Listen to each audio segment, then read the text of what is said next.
Good. So what has worked? What do you consider from your work at the university as well as your previous work, what do you think has worked the best for the future? I think it's building those regional collaborations. You know, California's a big state. It's a big, large state full of complexities, different ecosystems, different cultures, just different regional variations. And you can't really do a one-size-fits-all. Something that's going to work down in Imperial County is not necessarily going to work up in Shasta County, for example. But where we can bring people together in a region where they do have some common goals or some common industry sectors to work with. You know, like farm to fork, or up in our forest communities, as I like to say, forest to furniture, or something like that. Right. But also just being able to put that urban and rural together in a region, because there's a lot of synergies between the two that they often don't always see. That's right. That's right. Now, so have you been able to do this at the university using the university system?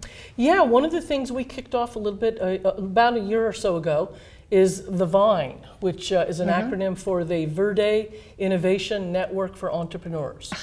The VINE. Great. And what we're trying to do there is really different, because what we wanted to do rather than lead or create ourselves was catalyze regional innovation clusters, and mainly go out into these regions and pull the existing players to the table, do that inventory of what's there, what's not, figure out how to fill the gaps, and really make sure that for agriculture, natural resources, rural communities, that all of those folks in those sectors had the same kind of access to support for innovation and entrepreneurship that you would find in a larger city or on a campus, because often they're not available in rural.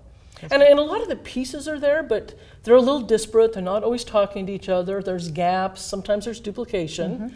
So what we're identifying is that by doing this, we're getting some really great projects off. And then the longer term goal is to have these different regions feeding up into a statewide network, so that they can learn from each other, they can share resources. There might be economies of scale, leveraging that we could do with that. And who knows, perhaps even national and international collaborations moving forward. So what are some examples? Well, over on the Central Coast, we've got a really fantastic group coming together from not just UC, but USDA's Ag Research Service, Hartnell Community College, CSU Monterey Bay, the Western Growers, and a host of folks who are really putting a focus on ag technology. Partially because of their how close they are to Silicon Valley. So there's a lot of focus on ag technology, particularly the software, some of the mechanization stuff. A somewhat different one down in the Los Angeles region. We were approached by the Los Angeles Economic Development Corporation a little over a year ago, because they really are interested in that region being a world leader in controlled environment agriculture, and in a couple different ways. They have for quite some time now, under leadership of groups like the LA Food Policy Council and others, been repurposing old manufacturing sites, warehouses, into growing food. And there's a lot of opportunity. This is a really fast-growing thing nationally and internationally.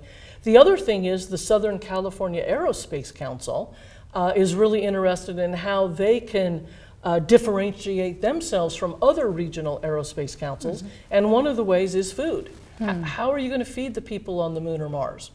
And in trying to answer that question, we're going to find new solutions, new technologies that are going to help us feed the people here on Earth too. That's great. Well, so are you working in the Central Valley and Tulare as well? Yeah, actually one of our exciting partnerships there is between UC Merced and Fresno State.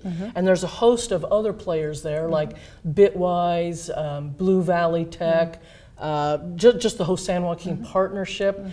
There's a big focus there on makers labs and really innovating. So getting people to get their hands on things, making things. So makers labs would be what? Well, this would be a place where particularly youth, but also adults could come together and have access to equipment they couldn't afford on their own. Okay. So it's kind of like an old-fashioned lender's library of tools, but you know, you couldn't afford a 3D printer. They're pretty expensive. But a Maker's Lab would have one, and you could rent time on it. Okay. So people could come in and they could experiment with new products they might then take into commercialization. And one of the things we want the Vine to do is, if there's an innovator out there that has a new product, a new idea, the better mousetrap, so to speak, we want to make sure they know how to protect their intellectual property, how to seek out financing, how to seek out patent protections, how to take it commercial. What are the resources they need to be able to do that? Because it's not always easily accessible, so we're trying to make it much easier to access that.